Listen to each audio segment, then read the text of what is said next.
Berimprovisasi.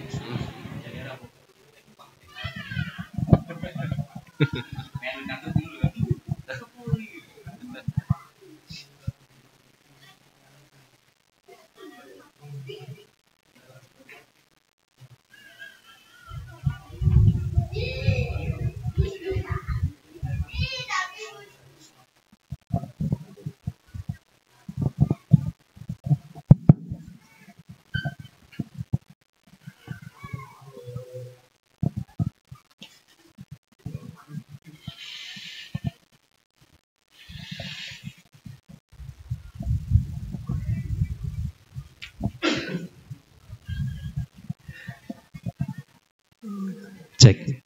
Bismillahirrahmanirrahim. Assalamualaikum warahmatullahi wabarakatuh.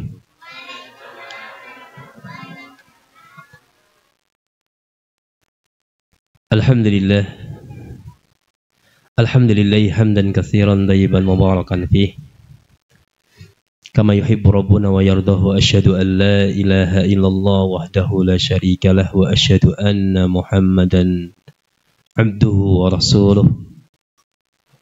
Allahumma salli wa sallim wa barik ala Muhammad wa ala alihi wa sahbihi wa man tabi'ahum bi ihsanin ila yaumiddin, amma ba'd. Ayyuhal hadirun, usini wa iyyakum bi taqwallah jalla wa ala kama qala ta'ala fi kitabil aziz.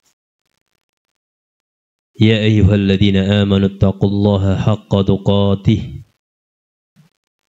wa la tamutunna illa wa antum muslimun. Ya ayyuhan nasu taqu rabbakumul ladzi khalaqakum min nafsin wahidah wa khalaqa minha zawjaha wa batha minhuma rijalan katsiran wa nisaa'a wattaqullaha alladzi tasaaluna bihi wal arham innallaha kana 'alaikum raqibah. Wa ya ayyuhalladzina amanu taqullaha wa qulu qawlan sadida yuslih lakum a'malakum wa yaghfir lakum dhunubakum wa man yuti'illaha wa rasulahu faqad faza fawzan 'azima. Wa qala 'alaihi salatu wassalam ittaqillaha haitsu ma kunta wa adbi sayyi'atal hasanata tamhuha wa khaliqin nasa bi khuluqin hasan.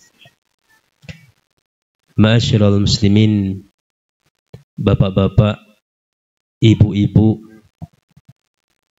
yang kami muliakan, serta adik-adikku sekalian yang laki-laki maupun yang perempuan yang saya cintai dan saya banggakan.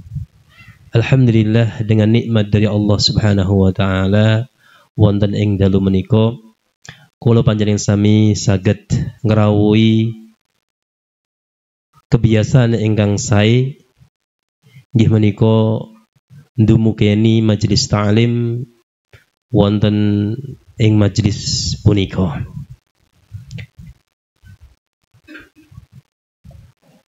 Sebenarnya berat saya untuk duduk di sini kan gitu. Ceritanya saya cerita sedikit nih Bapak Ibu. Jadi saya ini adalah teman dari Ustadz Agus Santoso ya. Mohon izin memperkenalkan diri, nama saya Muhammad Khairul Huda, teman dari Ustadz Agus Santoso, teman SMA, teman mondok, teman kuliah, teman berjuang, teman tidur dan seterusnya kan gitu. Sangat dekat saya dengan Ustadz Agus. Ya. Jadi ada kemiripan saya dengan Ustadz Agus apa? Sama-sama memiliki kelebihan berat badan. Sama, nggih. Tapi yang membedakan saya sama Ustadz Agus itu Ustadz Agus ilmunya lebih tinggi dari saya kan gitu. Ustadz Agus ilmunya lebih tinggi dari saya. Cuma sama di kelebihan berat badan saja kan ya. Nah, beliau Ustadz Agus minta kepada saya untuk istilahnya pun ganjeli.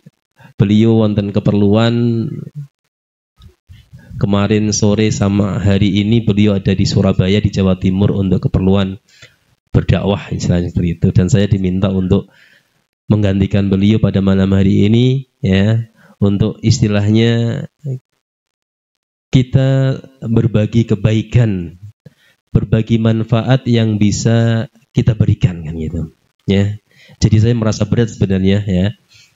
Cuman karena saya nggak bisa menolak Ustadz Agus ya, beliau sudah begitu baik dengan saya selama ini kan gitu. Maka saya dimintai untuk hanya duduk bersama dengan bapak ibu sekalian di sini, masa ya nggak mau kan gitu kan, kebangetan kan gitu. Makanya berat-beratnya saya istilahnya memikul pundak, memikul beban amanah yang diberikan oleh Ustadz Agus, maka saya memberanikan diri untuk datang di tempat ini. Semoga keberadaan kita di sini nantinya bisa kita mendapatkan faidah bersama, bisa mendapatkan manfaat bersama dari apa yang akan kita sampaikan.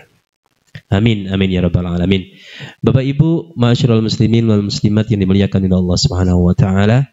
Sebelumnya marilah kita banyak bersyukur kepada Allah Subhanahu wa taala atas semua limpahan nikmat dan karunia yang diberikan kepada kita semuanya. Terutama nikmat iman, nikmat Islam, nikmat kesehatan, kemudian nikmat kesempatan Allah Subhanahu wa taala karuniakan kepada kita di malam hari ini. Sampai detik ini kita masih beriman, masih bertaslimah, tunduk kepada syariatnya Allah Subhanahu wa taala, dan Allah karuniakan badan sehat walafiat, tidak kurang dari sesuatu apapun. Kemudian Allah berikan kesempatan untuk datang di tempat ini. Ini merupakan nikmat yang sangat luar biasa yang diberikan oleh Allah Subhanahu wa taala, yang harus senantiasa kita syukuri. Dengan harapan kita banyak bersyukur kepada Allah Subhanahu wa taala. Yang pertama, Allah akan tambahkan nikmat untuk kita semuanya. La in syakartum la azidannakum wa la in kafartum inna 'adzabi lasyadid. Kalau kalian bersyukur kepadaku Allah Subhanahu wa taala, niscaya aku akan tambah nikmat tersebut. Ya, aku akan tambahkan nikmat tersebut untuk kalian. Tetapi sebaliknya, wala in kafartum, ya, kalau kalian ingkar, enggak mau bersyukur ya, terus diberikan oksigen saja enggak usah bayar kan itu. Bisa hirup semaunya sebanyak yang kita mau ya. Udah enggak membayar tapi enggak mau bersyukur kepada Allah Subhanahu wa taala. Inna adzabi lasyadid. Sesungguhnya adabku lah sangat pedih nantinya untuk kalian. Ya, semoga kita dijadikan oleh Allah Subhanahu wa taala sebagai hamba-hamba yang banyak bersyukur kepada Allah Subhanahu wa taala. Amin. Kemudian yang berikutnya, dengan banyak bersyukur kepada Allah Subhanahu wa taala, kita akan ditingkatkan derajat kita di sisi Allah Subhanahu wa taala. Karena esensi dari bersyukur kepada Allah Subhanahu wa taala atas karunia, atas nikmat yang diberikan oleh Allah Subhanahu wa taala kepada kita, itu adalah menambah ketaatan kita kepada Allah Subhanahu wa taala. Itu esensi bersyukur. Pentingnya kita bersyukur itu menjadikan kita bertambah takwa. Diberikan kaki yang sehat, tangan yang sehat, penglihatan yang sehat, pendengaran yang sehat. Itu nikmat semuanya dari Allah Subhanahu wa taala. Gunanya untuk apa? Untuk mendukung kita menjalankan ketaatan, ibadah dumateng Allah Subhanahu wa taala. Itu esensi orang bersyukur. Pentingnya orang bersyukur seperti itu. Ya. Ketika orang bersyukur kepada Allah Subhanahu wa taala, pastinya yang pertama dia akan mengucapkan alhamdulillah. Alhamdulillah, segala puji bagi Allah Subhanahu wa taala. Kemudian yang kedua, nah ini yang penting untuk kita semuanya. Bersyukur itu artinya menggunakan nikmat yang kita terima, nikmat yang diberikan oleh Allah Subhanahu wa taala untuk menopang, mendukung ketaatan kepada Allah Subhanahu wa taala itu. Makanya orang yang banyak bersyukur nih, saya dia akan ditingkatkan derajatnya di sisi Allah Subhanahu wa taala.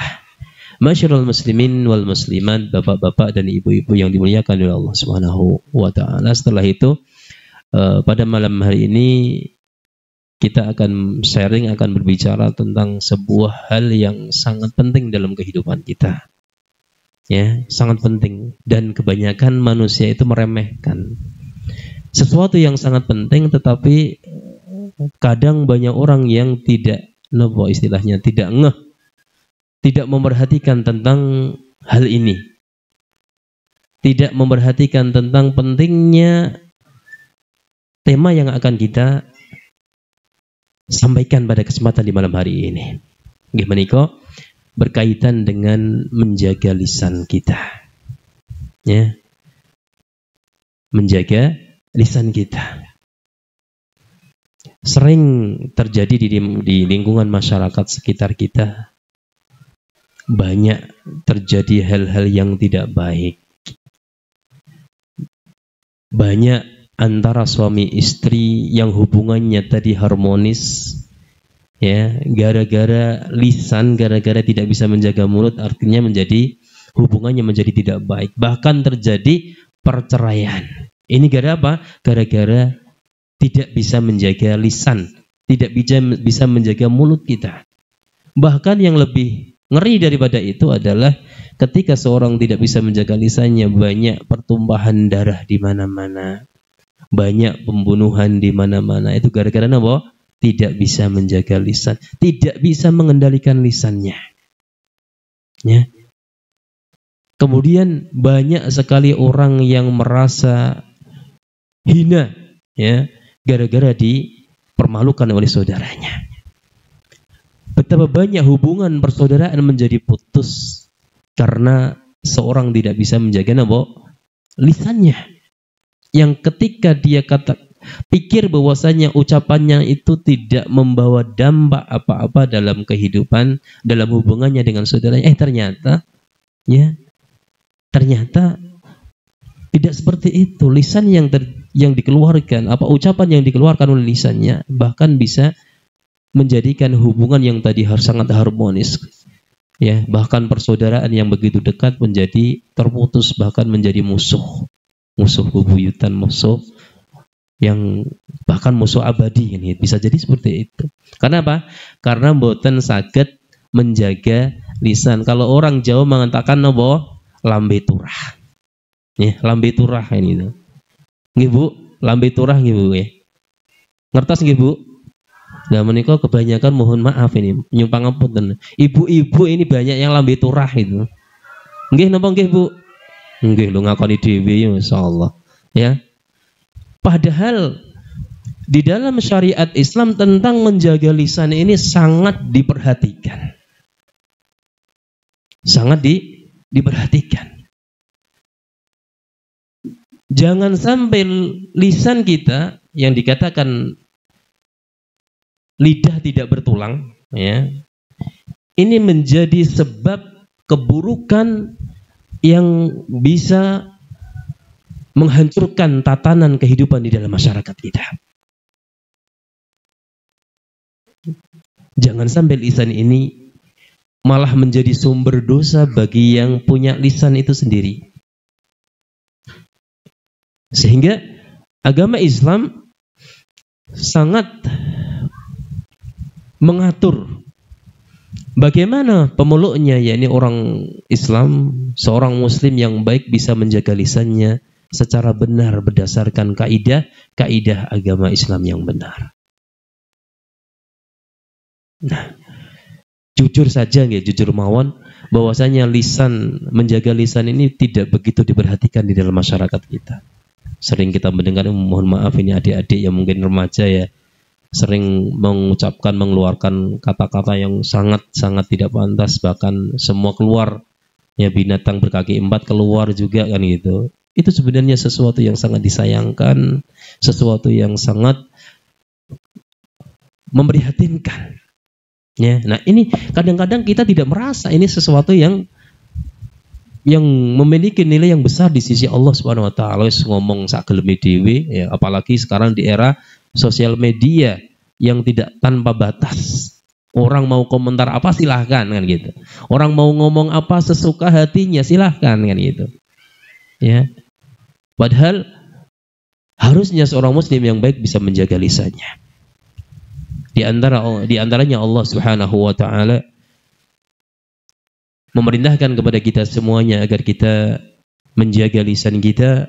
Allah Subhanahu wa taala menyatakan di dalam firman-Nya, yakni di dalam surat Al-Mu'minun ayat 1 sampai 3, Allah Subhanahu wa taala berfirman, "Qad aflahal mu'minun." Sungguh beruntung orang-orang yang beriman kepada Allah Subhanahu wa taala. Jadi orang-orang yang beriman itu beruntung, ya. Siapa mereka yang beruntung, Bapak Ibu? Alladzina hum fi sholatihim khashi'un. Yang pertama, orang yang mereka itu sholatnya dilakukan dengan khusyuk. Khusyuk itu artinya fokus. Fokus itu artinya menghayati benar sholat yang dilakukan. Pikirannya ditujukan benar dalam sholat tersebut. Ya, pikirannya tidak kemana-mana. Kadang kita sholat di masjid, sholat di musola misalkan, terutama mungkin ya yang sibuk ya, memiliki kesibukan di luar.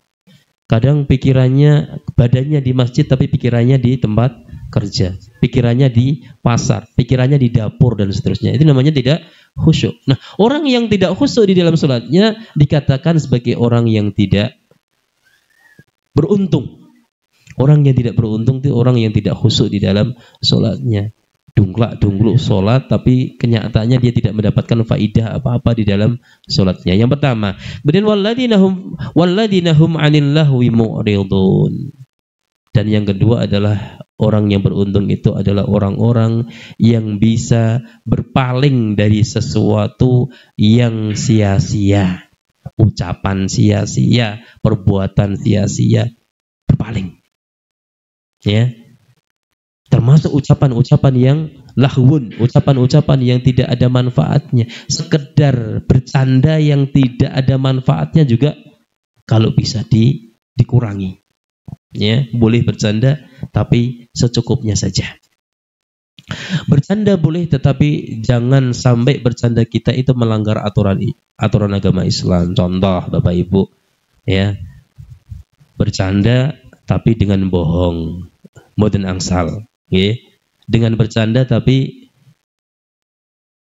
tidak berkata jujur, melucu dengan kebohongan misal. Karena ini termasuk hal-hal yang malah mendatangkan dosa Bapak Ibu. Ya, yang tadi dikatakan lambe turah tadi ya. Padahal Allah Subhanahu wa taala memberikan lisan kepada kita itu fungsinya untuk kebaikan, bukan untuk keburukan. Maka ketika kita melihat hal-hal yang tidak pantas, tidak bermanfaat, tidak baik, maka sebaiknya dihindari. Kalau bisa kita nasihati, nak ngomong ki yo sing bener kan gitu, ojo sembarangan. Nak guyon yo maton kan gitu. Guyon ojo ngapusi, ya. Itu Bapak Ibu, di antaranya walladzi nahum 'anil lahwi mu'ridun. Orang-orang yang mereka itu ketika dihadapkan dengan sesuatu yang tidak bermanfaat, maka mereka tinggalkan. Ya, mereka tinggalkan hal tersebut. Termasuk ucapan-ucapan ya, majelis-majelis yang tidak benar. Ya, majelis gelak tawa, majelis di situ, majelis nongkrong misalkan, itu banyak hal-hal yang sejatinya tidak bermanfaat. Ya. Kadang malah di situ banyak terjadi hal-hal yang mendatangkan dosa berikutnya. Banyak ghibah, ngerasani tonggo, ngerasani konco, ngerasani teman, saudara dan seterusnya. Ya.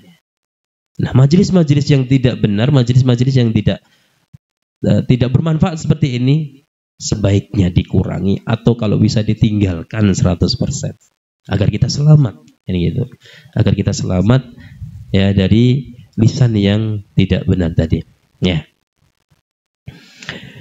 Kemudian juga Allah Subhanahu wa taala berfirman, "Ma yalfidhu min qawlin illa ladaihi raqibun 'atid."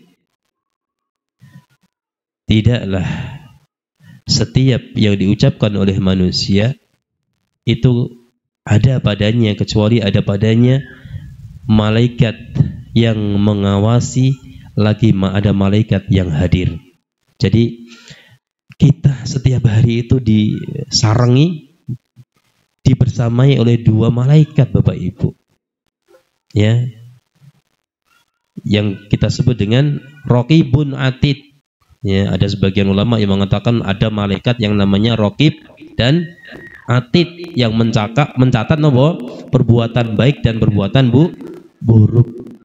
Nah, sejatinya Raqibun Atid menika adalah malaikat yang senantiasa mengawasi, lagi malaikat yang senantiasa bersama dengan kita. Jadi sekalian Bapak Ibu sekalian, sekarang ini ya, dan setiap saat kita pasti sedang dibersamai oleh dua malaikat yang mengawasi dari jarak jauh, dan selalu ada malaikat yang hadir bersama kita. Tugas mereka apa? Itu mencatat semua yang kita lakukan, mencatat semua yang kita bicarakan, mencatat apa yang kita ucapkan. Yang baik akan dicatat sebagai amalan baik, yang buruk akan dicatat sebagai amalan buruk. Bahkan para ahli tafsir mengatakan bahkan semua ucapan apapun yang keluar dari lisan kita, baik yang hukumnya boleh, mubah, ya, apalagi haram, apalagi makruh, itu semuanya dicatat oleh malaikat pencatat amal. Dadas, kita harus berhati-hati. Ya, kita harus berhati-hati dengan lisan kita. Apalagi mohon maaf ini sering terjadi di majelis para ibu-ibu kan gitu. Ya. Majelis ibu-ibu, mohon maaf tanpa mengurangi rasa hormat kepada para ibu-ibu, tapi kenyataannya demikian. Kalau ibu-ibu, kalau para wanita sudah berkumpul dalam suatu majelis, ya entah itu majelis arisan, majelis apapun itu, masya Allah, ono wis sing diomongke kan gitu.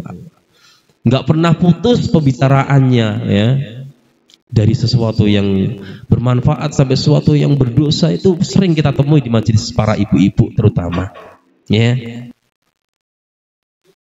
Makanya dikatakan para ibu lah yang berpotensi, para wanita yang berpotensi untuk menghasilkan ucapan-ucapan yang tidak baik. Meskipun para pria juga seperti itu, tapi yang lebih dominan para wanita kan gitu. Dalam majelis mereka wanita itu banyak berbicara hal-hal yang tidak penting, tidak bermanfaat. Ya, ada saudaranya yang beli anting baru dikomentari, ya, wah paling pinjaman, paling kredit gitu, ya. Kemudian ada yang beli motor baru, tidak lepas dari dihibah, dibicarakan keburukannya, palingnya golek utangan gitu untuk beli motor. Itu namanya ucapan-ucapan yang sejatinya malah menambah dosa kita. Ucapan-ucapan yang semestinya tidak keluar dari lisan kita, ya. Tapi setan begitu pinter, ya, begitu lihai dalam menggoda Bani Adam, anak keturunan Nabi Adam. Ya, sehingga lisan yang harusnya potensinya untuk kebaikan ternyata dimanfaatkan oleh setan, ya, akhirnya banyak Bani Adam, anak keturunan Adam terpedaya, akhirnya menggunakan lisannya dalam hal-hal yang justru dimurkai, dibenci oleh Allah Subhanahu wa ta'ala. Ya. Kemudian Allah Subhanahu wa ta'ala ugi ngendikaken di dalam surat Al-Isra ayat yang ke-36, Allah Subhanahu wa ta'ala berfirman, "Wa la taqfu ma laysa laka bihi 'ilm. Inna sam'a wal basara wal fu'ada kullu ulaika kana 'anhu mas'ula." Allah ngendikaken, "Wa la taqfu ma laysa laka bihi." Ojo ngomong barang atau perkara kang kowe ora duwe ilmune, kan gitu. Ya. Ojo ngomong sesuatu pembicaraan yang kalian tidak punya ilmunya. Jadi orang itu ketika bicara harus punya ilmu, apalagi berbicara dalam masalah agama. Ya, harus punya ilmunya. Jangan asal asbun. Napa asbun? Asal bunyi. Asmong, asal ngomong, jangan. Wala taqfu ma laysa laka bihi ilm. Jangan ucapkan sesuatu yang kamu tidak memiliki ilmunya.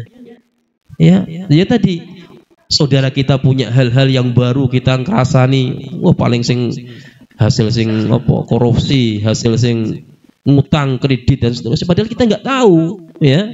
Padahal nggak tahu kita sejatinya apa yang ada di dalam kehidupan saudara kita.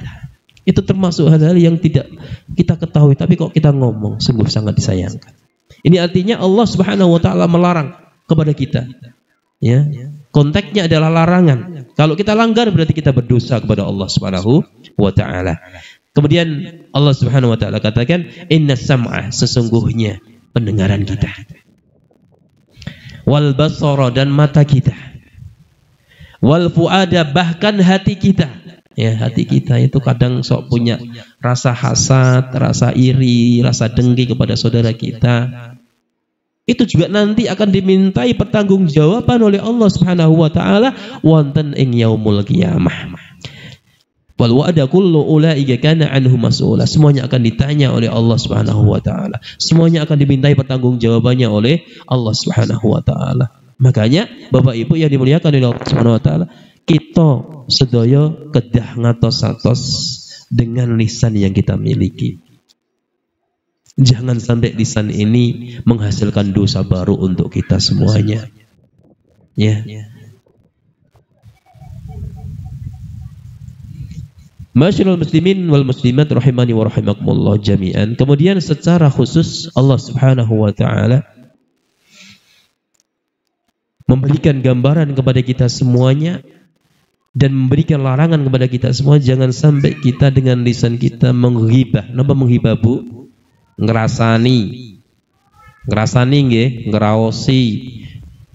Menghibah itu adalah membicarakan aib atau kekurangan orang lain di belakang orang tersebut, yang ketika orang tersebut itu tahu bahwasanya kekurangannya itu dibicarakan, maka dia akan menjadi tidak suka. Itu namanya ghibah.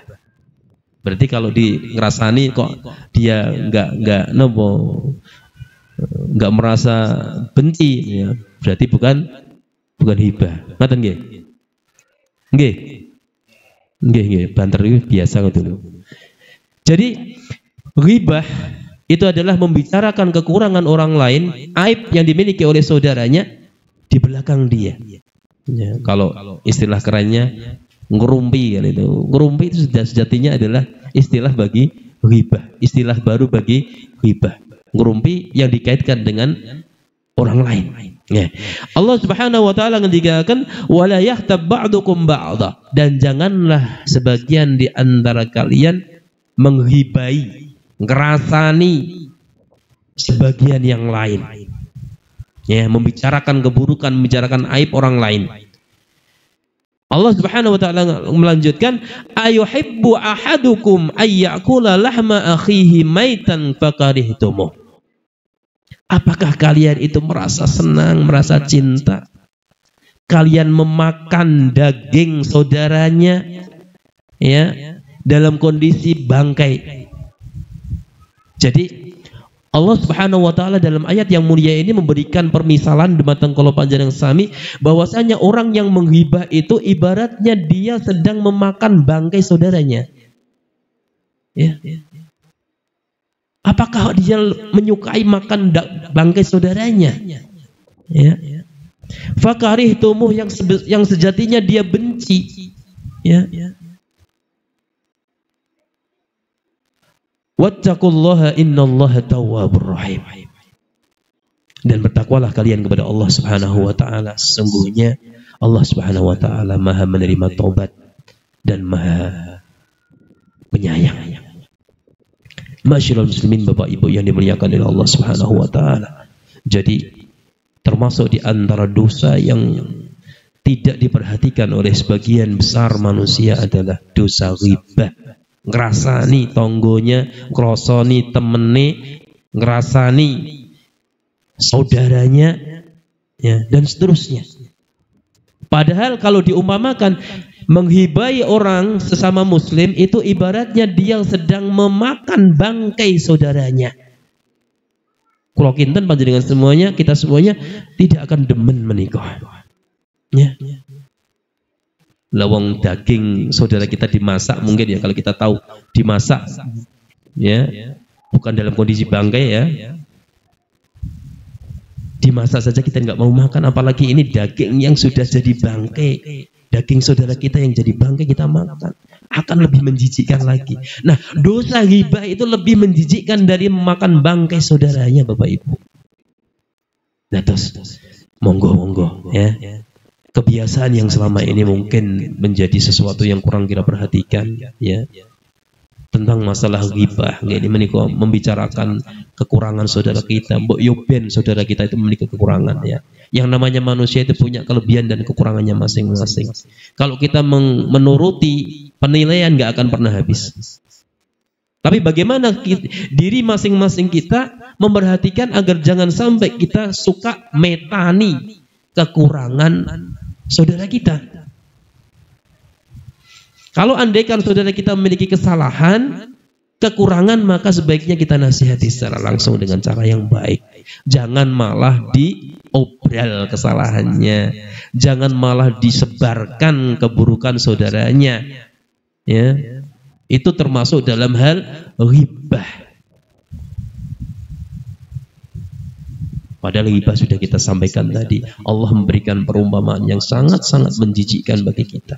Dosa ghibah itu lebih buruk daripada memakan bangkai saudaranya sesama muslim. Waliyadzubillah, kita mohon perlindungan kepada Allah Subhanahu wa taala dari dosa ghibah yang sudah seakan terbiasa di kalangan kita. Ya. Masyiral muslimin yang dimuliakan oleh Allah Subhanahu wa taala. Kemudian baginda Rasulullah Muhammad sallallahu alaihi wa ala alihi wasallam juga memerintahkan kepada kita untuk senantiasa menjaga lisan-lisan kita. Dalam sebuah hadis pun baginda Rasulullah Muhammad sallallahu alaihi wasallam menyatakan, "Man kana yu'minu billahi wal yaumil akhir falyakul khairan aw liyasmut." Barang siapa yang beriman kepada Allah Subhanahu wa taala dengan keimanan yang baik. Pak, Bu, kalau kita beriman kepada Allah, ya, maka falyakul khairan aw liyasmut. Selalu ucapkan yang baik. Ucapkan dari lisan kita sesuatu yang baik, yang bermanfaat, yang berfaedah. Jangan sia-siakan lisan kita untuk keburukan. Atau kalau tidak bisa berkata yang baik, keluar dari lisan kita perkataan yang baik, auliyasmut, kita harus memilih untuk diam.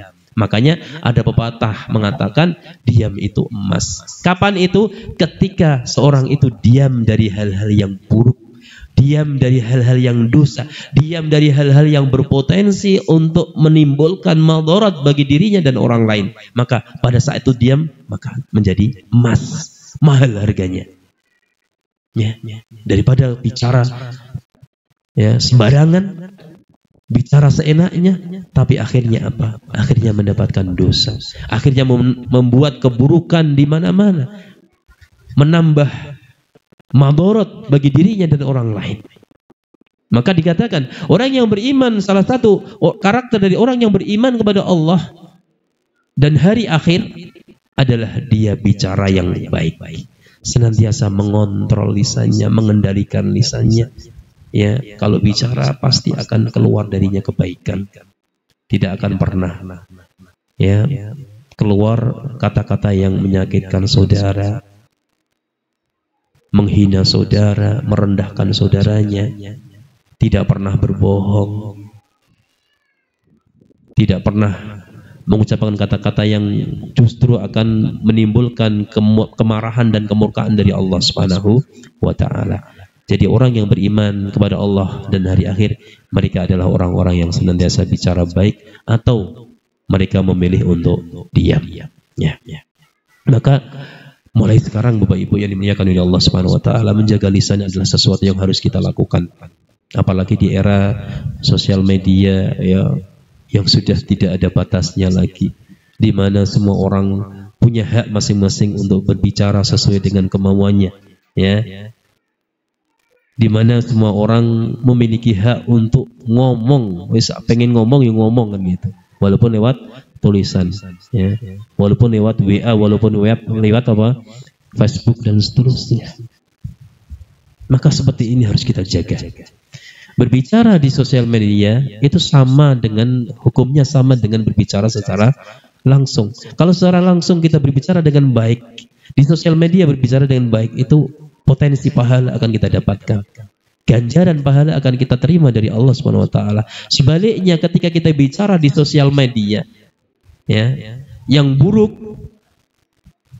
yang tidak membawa faedah, yang menjadikan sesuatu itu bertambah buruk, maka ketahuilah itu sama hukumnya kita berbicara secara langsung, yakni mendapatkan dosa dari Allah Subhanahu wa taala. Makanya ma'asyiral muslimin, Bapak Ibu yang dimuliakan oleh Allah Subhanahu wa taala,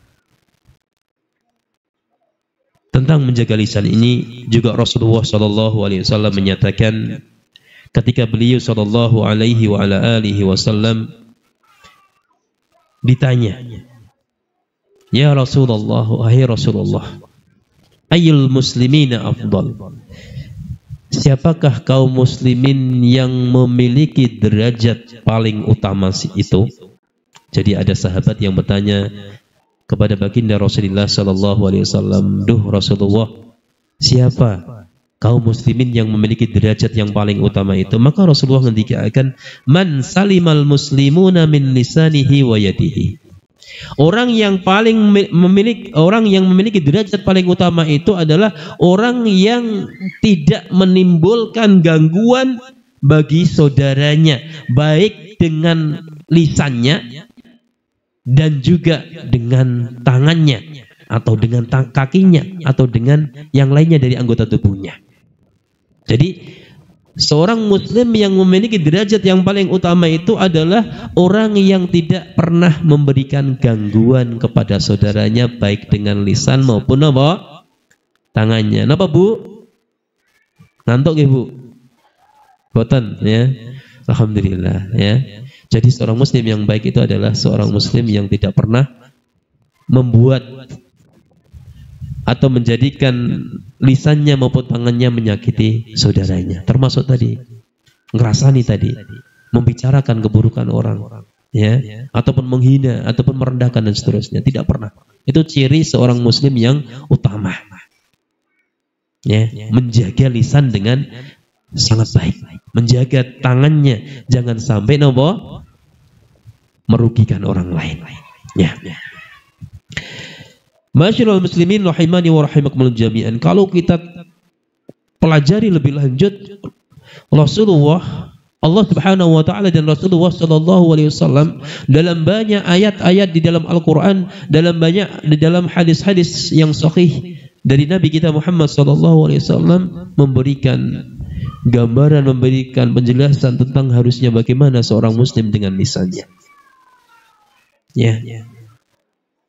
Makanya Rasulullah Shallallahu Alaihi Wasallam juga memerintahkan kenapa harus kita jaga lisan kita. Salah satu di antaranya adalah sesuai dengan tema kita malam hari ini adalah masuk surga dengan menjaga lisan. Baginda Rasulullah Shallallahu Alaihi Wasallam mengendikakan dalam sebuah hadis yang diriwayatkan oleh Imam Bukhari, ya, di dalam Sahih beliau, Rasulullah mengendikakan, "Man yatmanli baina lihyaihi wa baina rijlaihi atman lahul jannatah." Barang siapa yang bisa menjamin untukku, menjaga untukku apa-apa yang berada di antara dua rambutnya, dua kumisnya, artinya di antara kumis dan janggut, singgot, ya, bagi laki-laki, ya. Ma baina lihyaihi, di antara dua rambut yang tumbuh di bawah hidung dan di dagu menika ada mulut. Barang siapa yang bisa menjamin untukku mulutnya, lisannya, dan apa-apa yang berada di antara kedua kakinya, yakni kemaluannya, bisa menjaga lisan dan kemaluannya, maka apa kata Rasulullah? Atman lahul jannata, maka aku akan jamin dia bisa masuk surga. Masya Allah. Hanya menjaga lisan, hanya menjaga kehormatan, tapi berat Bapak Ibu, ya, berat untuk kita praktekkan dalam kehidupan kita. Setan itu begitu lihai, begitu licik, begitu pintar mengelabui kita. Kadang-kadang kita nggak sadar, ya. Kadang-kadang kita nggak sadar bahwasanya sesuatu yang semestinya tidak kita lakukan, tapi kita lakukan. Ya, tadi keluar dari lisan kita sesuatu yang merugikan, justru merugikan untuk diri kita dan orang lain. Bahkan mendatangkan kemarahan, mendatangkan dosa, mendatangkan madarat bagi diri kita dan orang lain. Sungguh sulit kita menjaga lisan. Sungguh sulit kita menjaga kemaluan. Tapi bagi hamba-hamba yang dirahmati oleh Allah Subhanahu wa taala, hamba-hamba yang senang untuk mendapatkan kebaikan, suka untuk melaksanakan ketaatan, niscaya akan dipermudah untuk menjaga lisan dan juga menjaga kemaluannya. Akan dipermudah, dibantu oleh Allah Subhanahu wa taala. Maka Apa jaminan orang yang bisa menjaga lisannya tadi masuk surga? Kinten-kinten kersa mboten masuk surga, Bu? Bu, ingin mboten, Bu? Ingin apa ingin banget? Ingin banget. Salah satunya harus bisa menjaga lisan kita. Ya. Nah, wong Jawa Timur ini ngendikan cangkeman kan itu. Ya. Kakean cangkeman gitu. Ya. Itu tadi kalau kita mengatakan lambe turah tadi. Orang yang lambe turah itu potensinya orang jauh dari surga nanti. Yang gitu. Kalau dia tidak bertobat kepada Allah Subhanahu wa taala, maka jauh dari rahmat Allah, jauh dari kenikmatan Allah Subhanahu wa taala, yakni surganya Allah Subhanahu wa taala. Ya. Ma'asyiral muslimin yang dimuliakan oleh Allah Subhanahu wa taala, ya. Jadi Rasulullah sallallahu alaihi wasallam telah memberikan motivasi kepada kita, telah memberikan gambaran kepada kita semuanya. Ketika seorang itu bisa menjaga dengan baik lisan dan kemaluannya, maka akan dijamin oleh Rasulullah SAW dengan surganya Allah. Ini yang menjamin siapa? Rasulullah, bukan sembarang orang. Ya, bukan sembarang orang. Orang yang terbaik, gimana baginda Rasulullah SAW. Orang yang terbaik dari awal sampai akhir. Manusia terbaik sepanjang masa, memberikan jaminan kepada umatnya ketika umatnya bisa menjaga lisan dengan baik, ngontrol ucapannya dengan baik, ngontrol lisannya dengan baik, maka Rasulullah SAW akan memberikan jaminan surga kepada orang tersebut. Semoga Allah Subhanahu wa taala memberikan kekuatan kepada kita semuanya, memberikan kemudahan kepada kita semuanya untuk bisa menjaga lisan-lisan kita semuanya. Ya, amin amin ya rabbal alamin. Masyaallah muslimin yang dimuliakan oleh Allah Subhanahu wa taala. Kemudian tentang menjaga lisan ini, ya ternyata Rasulullah sallallahu alaihi wa ala alihi wasallam paling takut, ya. Paling takut terhadap lisan umatnya yang tergelincir di dalam dosa. Maka dikatakan akhwafu ma yakhafu Rasulullah sallallahu alaihi wasallam 'alal insani minal lisan. Sesuatu yang paling ditakutkan oleh Rasulullah Sallallahu Alaihi Wasallam menimpa umat manusia itu terletak pada lisannya. Ya, khawatir Rasulullah menikah. Ya.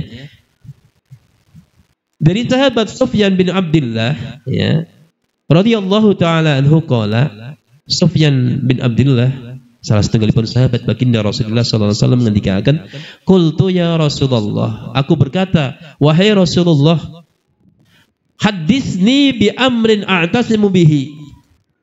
Ya Rasulullah, berikan nasihat kepadaku yang dengan nasihat ucapan tersebut aku bisa berpegang teguh. Saged kula tepengi wahai Rasulullah dengan ucapan tersebut.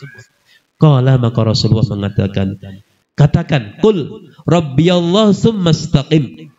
Ucapkan, aku beriman, ya. Rabbku adalah Allah Subhanahu wa taala. Ucapkan, Rabbku adalah Allah Subhanahu wa taala, tsumma istaqim, kemudian istiqomahlah. Luruslah dengan ucapan tersebut. Jadikan benar-benar Allah Subhanahu wa taala sebagai Rabbmu. Rabb yang engkau ibadahi. Rabb yang senantiasa engkau mintai pertolongan, engkau mintai bantuan dalam kondisi susah maupun dalam kondisi senang. Itu Allah Subhanahu wa taala. Harusnya kalau kita meminta, itu minta kepada Allah Subhanahu wa taala. Kalau kalian meminta, maka mintalah kepada Allah Subhanahu wa taala. Kalau kalian minta pertolongan, maka minta pertolongan kepada Allah Subhanahu wa taala. Itu konsekuensi dari seorang hamba yang mengatakan Rabbi Allah, Rabbku adalah Allah Subhanahu wa taala. Ya, makanya kita tidak boleh meminta kepada selain Allah Subhanahu wa taala, terutama dalam hal-hal yang sesuatu yang kita minta tersebut tidak memiliki kemampuan untuk mengabulkannya. Misalkan minta kesehatan kepada yang dikatakan penunggu batu besar, penunggu pohon besar, ya, pohon keramat dan seterusnya. Ya, minta rezeki, minta jodoh dan seterusnya. Itu harusnya kita minta langsung kepada sinten Allah Subhanahu wa taala. Kalau kita minta kepada selain Allah dalam hal-hal yang makhluk sendiri tidak mampu untuk memberikannya, maka kita sangat takut nanti kita termasuk orang-orang yang menyekutukan Allah Subhanahu wa taala. Maka orang yang istiqomah, ya, yang mengatakan Rabbi Allah, Rabbku adalah Allah, adalah orang-orang yang senantiasa menjalankan syariat Allah Subhanahu wa taala. Maka Rasulullah mengatakan, katakan wahai Sufyan bin Abdullah, Rabbku adalah Allah, dan kemudian istiqomahlah. Istiqomah dalam ketaatan, istiqomah dalam menjalankan kewajiban, istiqomah dalam meninggalkan larangan, ya, istiqomah dalam hal-hal kebaikan dan seterusnya. Qultu ya Rasulullah, ma akhwafu ma takhafu alayya. Kemudian Sufyan bin Abdullah tadi bertanya lagi, wahai Rasulullah, apa yang paling engkau takutkan yang akan bisa menimpa diriku? Maka fa akhadha bilisani nafsi summa qala hada. Mendengar pertanyaan itu, apa yang paling engkau takutkan bisa menimpaku, ya wahai Rasulullah? Maka Rasulullah memegang lisan beliau, memegang mulut beliau dengan mengatakan, hadza, jagalah lisanmu. Rasulullah SAW adalah orang yang paling takut kepada Allah. Rasulullah SAW adalah orang yang paling sempurna keimanannya kepada Allah. Rasulullah SAW adalah orang yang paling baik, paling bertakwa kepada Allah Subhanahu wa taala. Namun begitu Rasulullah manti-manti memberikan pesan yang sangat khusus, jaga lisanmu. Dan tentunya pesan ini secara khusus ditujukan kepada sahabat beliau yang bernama Sufyan bin Abdullah, dan secara umum ditujukan untuk kita semuanya. Yang Rasulullah saja merasa takut dengan lisan-lisan, keburukan lisan-lisan kita, kok kita sendiri malah merasa tidak takut? Kan terbalik, menunjukkan bahwasanya kebaikan kita itu jauh di bawah Rasulullah Shallallahu Alaihi Wasallam. Maka dengan sabda beliau, dengan pesan beliau, harus menjadikan kita semakin baik, terutama dalam hal menjaga lisan menikah. Harus benar-benar kita perhatikan lisan kita. Gunakan lisan dalam kebaikan, jangan sampai kita gunakan dalam keburukan, ya. Kemudian Rasulullah secara khusus mengatakan, inna akhwafa ma akhafu ala ummati kullu munafikin alimin lisan. Sesungguhnya yang paling aku takuti, ya, yang akan menimpa umatku adalah setiap munafik, orang-orang munafik yang pintar bersilat lidah, pintar memutar omongan, pintar memutar balik kenyataan dengan lisannya. Itu yang ditakutkan oleh Rasulullah Shallallahu Alaihi Wasallam. Yang termasuk tadi berbohong. Itu yang paling ditakutkan oleh Rasulullah Shallallahu Alaihi Wasallam. Nah, yang terakhir Bapak Ibu yang dimuliakan oleh Allah Subhanahu Wa Taala, hendaknya kita senantiasa meneladani bagaimana lisan baginda Rasulullah Shallallahu Alaihi Wasallam. Karena Rasulullah Shallallahu Alaihi Wasallam adalah sosok utama, sosok yang paling baik yang harus senantiasa kita jadikan teladan, kita jadikan qudwah hasanah, uswatun hasanah, contoh yang baik dalam semua hal. Dalam semua sisi kehidupan kita harus senantiasa mencontoh Rasulullah Shallallahu Alaihi Wasallam. Ya.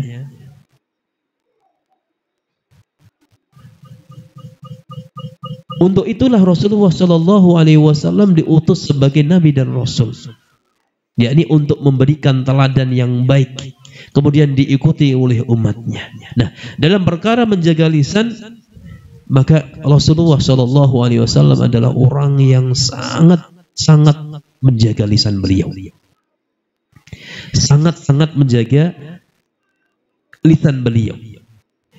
Makanya salah seorang sahabat yang bernama Anas bin Malik radhiyallahu taala anhu, Anas bin Malik menika salah setunggalipun sahabat plus salah setunggalipun pembantu Rasulullah Shallallahu Alaihi Wasallam. Anas mengatakan, aku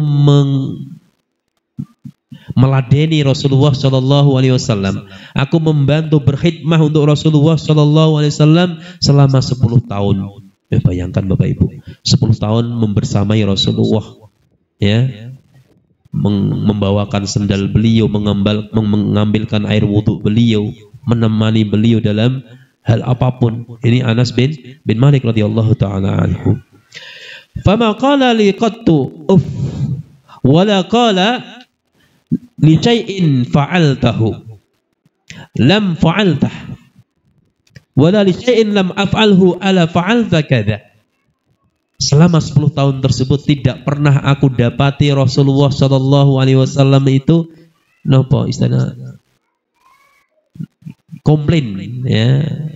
Komplain kepada saya. Ya. Komplain dengan apapun yang saya lakukan, enggak pernah. Ya. Tidak pernah berbicara dengan mengomentari apa yang aku lakukan. Ya. Beliau mengatakan, ya, Anas bin Malik mengatakan, wala qala li syai'in fa'altahu lima fa'altah. Wahai, tidak pernah Rasulullah mengatakan, wahai Anas, kenapa engkau lakukan itu? Ya. Bukankah sebaiknya engkau lakukan ini? Kan enggak pernah Rasulullah. Apalagi menyalah-nyalahkan, salah kowe kan itu. Kamu salah, enggak boleh seperti ini kan, enggak boleh. Ya. Hanya berkomentar, kenapa engkau lakukan itu saja, Rasulullah enggak pernah. Ya. Wala li syai'in lam af'alhu ala fa'alta kadza. Dan beliau tidak pernah juga berkomentar, kenapa engkau tidak melakukan itu. Ya. Itu yang lebih baik harus kamu lakukan. Enggak pernah Rasulullah sallallahu alaihi wa ala alihi wasallam. Artinya apa? Artinya dalam hal sekecil itu pun Rasulullah jaga betul lisan beliau. Ya. Beliau sangat menghormati sahabat-sahabat beliau. Beliau sangat menghormati orang-orang yang bersama beliau. Sangat menjaga lisan beliau jangan sampai menyakiti orang-orang yang berada di sekitar beliau, baik orang yang beriman maupun orang yang tidak beriman. Beliau sangat menjaga lisan beliau. Makanya ma'asyiral muslimin yang dimuliakan oleh Allah Subhanahu wa taala, dengan pelajaran yang sedikit di malam hari ini, ya, semoga kita semuanya mendapatkan faidah penting bahwasanya di dalam Islam itu terdapat kaidah yang penting, bagaimana umatnya, bagaimana seorang muslim yang baik itu harus senantiasa bisa menjaga lisannya di dalam hal-hal yang baik.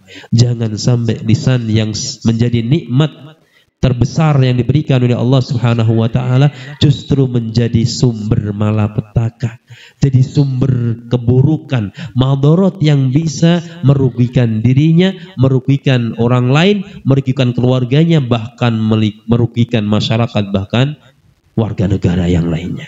Waliyadzubillah. Ya, makanya Allah Subhanahu wa taala memberikan nikmat lisan kepada kita. Kita diberikan lisan ini, itu adalah harusnya digunakan untuk kebaikan. Digunakan untuk ketaatan kepada Allah Subhanahu wa taala. Itu menjadi bentuk syukur kita kepada Allah Subhanahu wa taala ketika Allah memberikan lisan kita kepada kita semuanya. Ya, harusnya kita jaga pemberian yang terindah tersebut. Jangan digunakan untuk berdosa, jangan digunakan untuk bermaksiat kepada Allah Subhanahu wa taala. Kalau kita bisa menjaga lisan kita dengan baik, menjaga lisan kita dalam ketaatan kepada Allah Subhanahu wa taala, walaupun dalam sekecil apapun, maka Rasulullah katakan tadi, ya, aku akan jamin baginya surga untuknya pada hari kiamat nanti. Ma'asyiral muslimin rahimani wa rahimakumullah jami'an. Kiranya kita cukupkan sekian hal-hal yang berkaitan dengan penjagaan lisan kita. Ya, semoga Allah Subhanahu wa taala sekali lagi memberikan faidah, walaupun kita hanya memberikan sesuatu yang sedikit ini, yang benar itu semata datangnya dari Allah Azza wa Jalla. Adapun yang salah itu tentunya berasal dari kekurangan saya pribadi. Saya adalah manusia biasa, saya adalah tempat salah dan khilaf, maka ketika saya berucap dengan sesuatu yang salah, mohon dimaafkan dan saya mohon ampun kepada Allah Subhanahu wa taala. Semoga Allah Subhanahu wa taala senantiasa mengampuni dosa-dosa kita semuanya, dosa-dosa kaum muslimin yang sudah meninggal maupun yang masih hidup. Amin amin ya rabbal alamin. Kemudian terakhir, Allahumma 'allimna ma yanfa'una wanfa'na bima 'allamtana wa zidna ilma. Amin amin ya rabbal alamin. Ya Allah, berikanlah ilmu, ya, sehingga ilmu tersebut bermanfaat untuk kami, dan berikan manfaat, ya, terhadap sesuatu yang telah Engkau berikan kepada kami, dan tambahkanlah ilmu agama kami. Amin amin ya rabbal alamin. Wa sallallahu ala nabiyyina Muhammadin wa ala alihi wa sahbihi wa sallam. Wa akhiru da'wana anil hamdulillahi rabbil alamin. Subhanakallahumma wa bihamdika asyhadu an la ilaha illa anta astaghfiruka wa atubu ilaik. Assalamualaikum warahmatullahi wabarakatuh.